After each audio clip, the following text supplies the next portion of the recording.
L'Europe se prépare à envoyer jusqu'à 50 000 soldats en Ukraine. Le continent en a assez de Poutine. On a laissé le dirigeant russe faire la loi en Ukraine pendant assez longtemps, menaçant le reste de l'Europe comme il le fait, et il est temps de mettre fin à ses ambitions impérialistes. Mais comment exactement cela va-t-il se produire ? L'Europe se prépare-t-elle à envoyer 50 000 soldats pour combattre pour l'Ukraine, tout comme le président nord-coréen Kim Jong-un a envoyé environ 12 000 de ses soldats pour combattre à Koursk ? Ou l'Europe a-t-elle autre chose en tête ?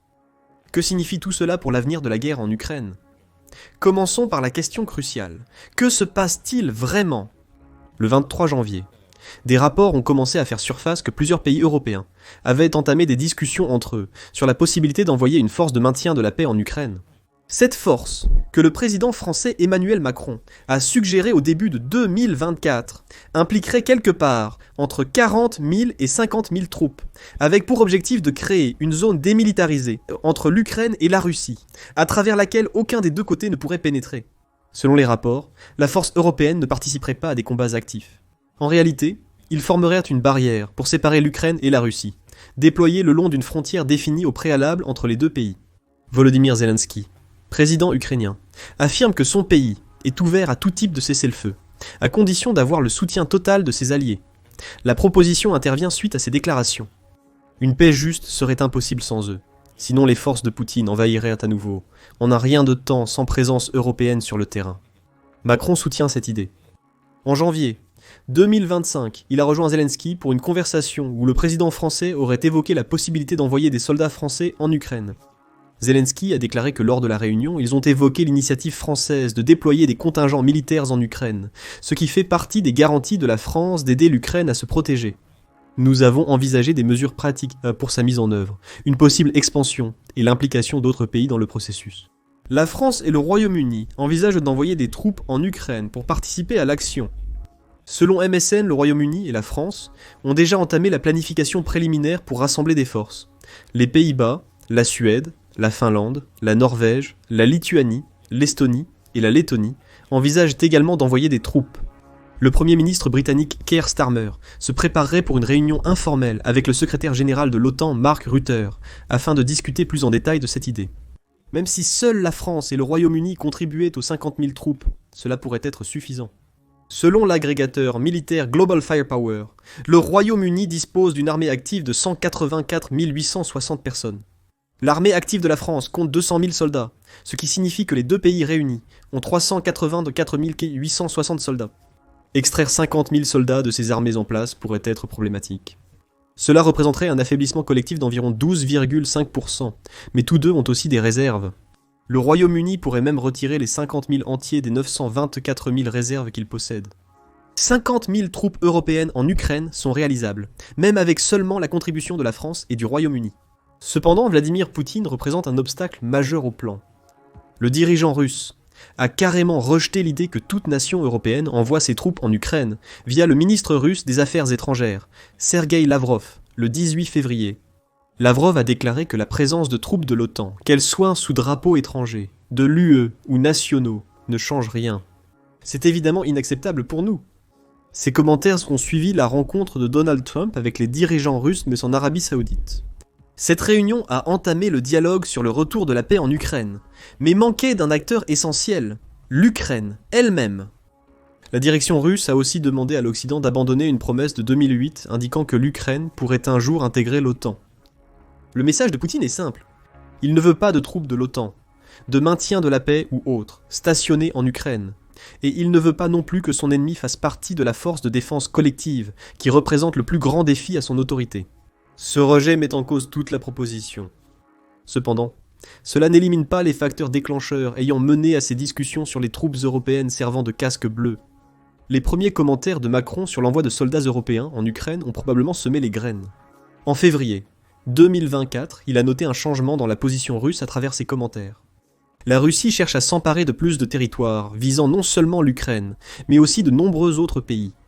La Russie représente donc un danger plus grand. Initialement, les alliés européens de la France ont tenté de se distancer des propos du président français. Même Macron a admis l'absence de consensus sur l'envoi de troupes au sol en Ukraine. Un consensus semble maintenant émerger, en partie peut-être à cause de l'élection de Donald Trump à la présidence des États-Unis. Le Financial Times affirme que le retour de Trump à la Maison-Blanche a ravivé l'intérêt pour l'idée de Macron. Trump vise à mettre fin rapidement à la guerre en Ukraine, de préférence via un plan de paix. Selon le Financial Times, il cherche aussi à réduire l'engagement américain dans la sécurité européenne. Le 21 février, Friedrich Merz, potentiel futur chancelier allemand, a évoqué la possibilité d'un retrait des États-Unis de l'OTAN. Selon une interview de Merz, nous devons envisager la possibilité que Donald Trump ne respecte plus totalement l'engagement de défense mutuelle de l'OTAN. Il a exhorté l'Europe à déployer tous les efforts pour s'assurer que ses forces peuvent défendre le continent. Envoyer 50 000 soldats en Ukraine en tant que force de maintien de la paix aiderait l'Europe à le faire. La préparation de ces 50 000 troupes pour un éventuel combat avec Poutine semble également être une priorité. De plus, l'adhésion de l'Ukraine à l'OTAN semble de moins en moins probable tant que Poutine poursuit la guerre. Cela amène de nombreux Européens à considérer l'envoi de troupes dans le pays comme une possibilité réaliste. Aucun de ces pays européens ne veut rejoindre le combat. Néanmoins, la France, le Royaume-Uni et d'autres pays semblent maintenant penser que démontrer leur force tout en préservant une capacité de maintien de la paix pourrait dissuader Poutine d'étendre son opération militaire spéciale. Avec la possibilité que Trump réduise l'implication des États-Unis, c'est le moment pour le reste de l'Europe de montrer qu'elle est prête à agir sans eux. Le déploiement de 50 000 soldats européens apporterait deux avantages à l'Europe. L'Europe peut maintenir son soutien à l'Ukraine tout en diminuant le budget global alloué à l'aide militaire fournie au pays. De plus, un effort conjoint pour envoyer ces 50 000 troupes permettrait aux nations européennes de renforcer leurs liens de sécurité, ce que beaucoup jugent néanmoins vital s'ils pensent que Poutine compte vraiment s'attaquer à d'autres pays, s'il l'emporte en Ukraine. Il faut aussi prendre en compte Zelensky lui-même. Le 21 janvier, The Guardian a rapporté l'apparition de Zelensky au Forum économique mondial de Davos, en Suisse. Sur place, le président ukrainien a déclaré que l'Europe doit s'affirmer comme un acteur mondial fort, un acteur indispensable, avant de prétendre que l'Ukraine aurait besoin d'au moins 200 000 troupes européennes alliées pour la protéger, ainsi que le reste du continent, des ambitions de Poutine. Le discours soulignait que l'Europe doit apprendre à s'assumer face à l'éventualité d'un retrait du soutien américain par le président Trump. Zelensky est même allé jusqu'à prétendre que 200 000 serait un minimum, sinon ce n'est rien. Quelques jours plus tard, le président ukrainien a nuancé ce chiffre, déclarant à Bloomberg avoir dit à un journaliste que les pertes pouvaient être plus ou moins de 200 000. Cette affirmation contredit ses propos à Davos, probablement parce que le chiffre de 200 000 est assez irréaliste. Selon le Financial Times, c'est plus que le nombre de soldats ayant participé au débarquement du jour J lors de la Seconde Guerre mondiale. Le chiffre de 50 000 actuellement évoqué est bien plus réalisable, affirme le média, Kiev semblant également se réchauffer à l'idée d'avoir ce contingent patrouillant une ligne de front de plus de 620 miles. De nombreuses négociations en coulisses semblent avoir eu lieu entre l'Ukraine et ses alliés européens. Cependant, il est crucial de souligner un point. Bien que les discussions s'intensifient clairement, aucun soldat ne sera envoyé en Ukraine de sitôt. Nous ne verrons pas soudainement 50 000 soldats européens débarquer en Ukraine. Une escalade pourrait pousser Poutine à prendre des mesures drastiques contre l'Ukraine et l'Europe, vu ses commentaires de février sur le refus d'autoriser l'entrée de troupes de l'OTAN en Ukraine. Une présence militaire européenne en Ukraine ne surviendrait qu'après mûre réflexion entre les partenaires ukrainiens, ce qui n'est pas d'actualité, et dans le cadre d'un plan de paix approuvé par la Russie. Cependant, l'Europe ne peut pas se permettre de trop tergiverser sur la question du déploiement de ses troupes. Alors que Trump semble déterminé à obtenir la paix, ou du moins un cessez-le-feu, entre l'Ukraine et la Russie, les pays européens devront s'engager plus. C'est surtout vrai si le plan de paix de Trump, considéré comme le plus probable, se concrétise. Le 28 janvier, le conservatif européen a rapporté une version divulguée du supposé plan de 100 jours de Trump pour mettre fin à la guerre en Ukraine. Selon ce plan, l'Ukraine devrait se déclarer neutre et renoncer à toute aspiration à adhérer à l'OTAN au moins jusqu'en 2030. En échange, l'Europe contribuerait à la reconstruction post-guerre de l'Ukraine, avec probablement une zone démilitarisée occupée par 50 000 soldats européens. Les États-Unis poursuivraient leur soutien militaire, pendant que l'Ukraine conserverait son armée actuelle. Le plan prévoit le déploiement d'une force internationale de maintien de la paix, probablement avec une forte implication européenne. L'Ukraine devra céder le territoire perdu à la Russie, et promettre de ne pas essayer de le reprendre. Il était probable que c'est le plan que Trump a discuté avec Poutine en Arabie Saoudite. Trump pourrait toujours vouloir le promouvoir, même si Poutine rejette catégoriquement l'idée de force de maintien de la paix européenne. Imaginons que Poutine autorise l'entrée d'une force de maintien de la paix européenne en Ukraine. Comment cela se déroulerait-il ? Selon Camille Grain, ex-officiel de l'OTAN et membre actuel du Conseil européen des relations étrangères, la robustesse est primordiale.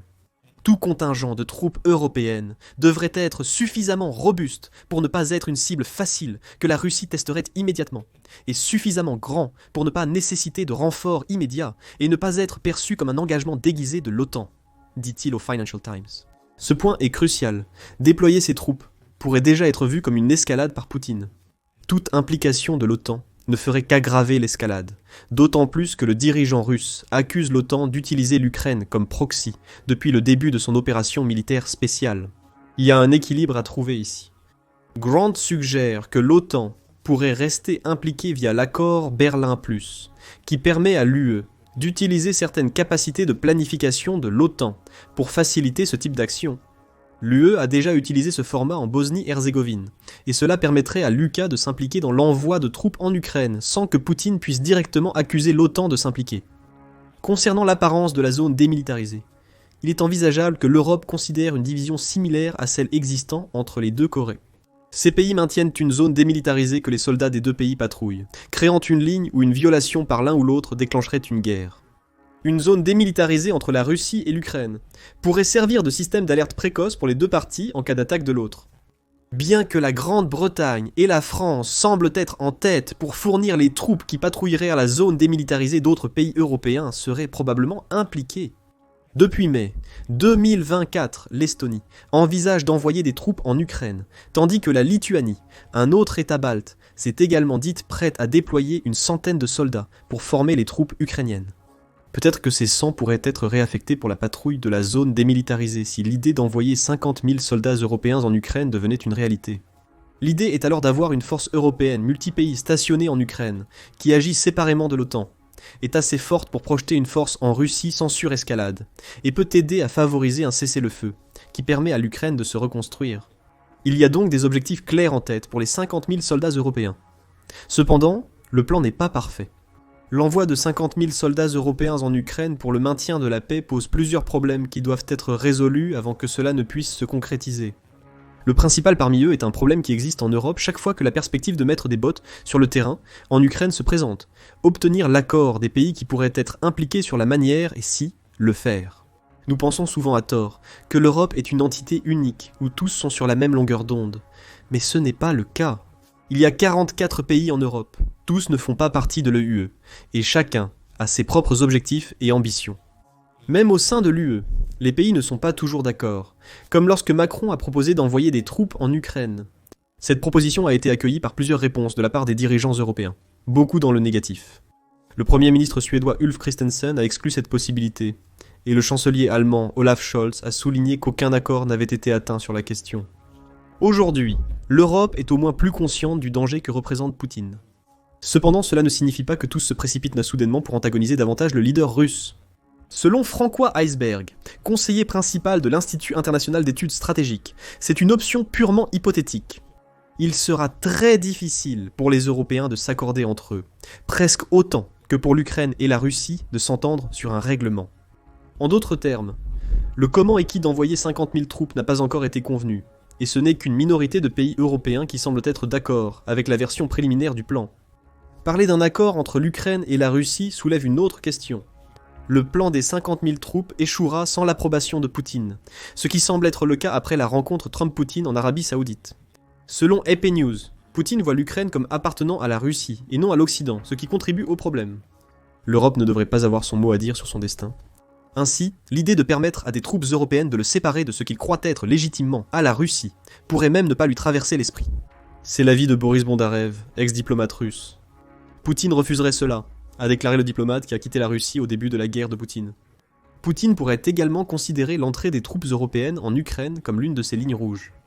Beaucoup de ces lignes ont déjà été franchies pendant la guerre, mais l'une d'elles donnerait aux nations envisageant d'envoyer des troupes une raison de faire une pause. Ils ne veulent pas risquer une escalade. Le facteur Trump pourrait entrer en jeu ici. Le 22 janvier, le président Trump a écrit ce qui suit sur Truth Social. « Je vais faire une grande faveur à la Russie dont l'économie décline, et à Poutine. Réglez maintenant et stoppez cette guerre ridicule. Ça ne va qu'empirer. Si un accord n'est pas conclu rapidement, je serai contraint d'imposer des taxes, des tarifs et des sanctions élevées sur tout ce qui est vendu par la Russie aux États-Unis et à d'autres pays participants. » Cependant, Trump a depuis changé de ton. Trump accuse publiquement Zelensky d'être responsable de la guerre de Poutine, affirmant le 21 février qu'il en a assez de sa gestion du conflit ukrainien. Trump a déclaré sur le show de Brian Kilmeade qu'il regarde cet homme depuis des années, alors que ses villes sont démolies, son peuple tué et ses soldats décimés. Cela fait des années que je les vois négocier sans carte. Ils n'en ont pas et on en a marre, vraiment marre, j'en ai eu assez. Trump menace maintenant l'UE de tarifs plutôt que la Russie. Il est devenu un joker dans les plans de l'Europe pour envoyer 50 000 soldats en Ukraine. Un mois, il soutient l'idée, du moins si l'on en croit les rumeurs sur sa formulation de son plan de paix. Le mois suivant, il blâme Zelensky pour la guerre et rencontre Poutine sans l'Ukraine, laissant entendre qu'il favorisera une paix plus avantageuse pour la Russie. Enfin, un autre facteur est à considérer. Le Kremlin. Nous avons mentionné plus tôt que Poutine a longtemps agi comme si l'Occident utilisait l'Ukraine comme un proxy pour mener une guerre contre la Russie. Poutine a encouragé cette opinion au Kremlin. Revenir sur cela et permettre aux troupes européennes de patrouiller près de la Russie pourrait potentiellement justifier son éviction. C'est l'avis de Simon Woodiwiss, directeur d'Objective Ukraine. Le 24 janvier, Woodiwiss a déclaré à Times Radio que Poutine a forcé les Russes à croire que l'invasion de l'Ukraine visait à empêcher l'adhésion de l'Ukraine à l'OTAN et l'entrée des troupes de l'OTAN dans le pays. Woodiwiss souligne que permettre à des troupes européennes, que ce soit les 200 000 voulus par Zelensky ou les 50 000 proposés actuellement, de s'inviter comme force de maintien de la paix contredirait le message de Poutine depuis le début. Poutine pourrait être perçu comme un menteur ou pire, un faible par son propre peuple. C'est pourquoi Poutine dit maintenant non à l'idée d'une force de maintien de la paix européenne. Selon Woodiwiss, permettre à 50 000 soldats européens de patrouiller à la frontière russo-ukrainienne ne serait pas bon pour la santé de Poutine. Quelqu'un, surtout plus belliqueux que lui, aura sûrement son mot à dire à ce sujet. Poutine est si profondément ancré dans sa propre propagande que permettre à des soldats européens de s'approcher de la Russie pourrait signifier pour lui d'être renversé ou tué par un opposant politique. Si c'est le cas, même un accord de paix qui verrait la Russie prendre les environs 18% de l'Ukraine qu'elle contrôle actuellement pourrait être exclu si des troupes européennes ayant le moindre lien avec l'OTAN sont impliquées. Poutine attend peut-être de voir si les États-Unis retirent leur soutien à l'Ukraine. S'ils le font, il pourrait croire que poursuivre le combat est meilleur pour la Russie, car elle gagnerait lentement, le laissant en contrôle du pays qu'il a toujours voulu, avec une voie vers le reste de l'Europe à l'avenir. L'Europe se prépare à envoyer 50 000 soldats en Ukraine. Certains pourraient soutenir qu'à ce stade, elle doit agir pour contrer les ambitions de Poutine, et soutenir une forme de paix entre l'Ukraine et la Russie. Les questions maintenant sont: ces bottes sur le terrain arrivent-elles trop tard, et Poutine leur permettra-t-il même d'entrer en Ukraine ? Donnez-nous votre avis sur l'impact que pourraient avoir 50 000 soldats européens sur le conflit ukrainien dans les commentaires. Poutine autorisera-t-il une force de maintien de la paix en Ukraine à l'avenir ? Partagez vos réflexions et merci d'avoir visionné la vidéo. Regardez maintenant, même les États-Unis sont choqués. L'Europe en a assez de la Russie. Riposte. Ou cliquez sur l'autre vidéo à la place.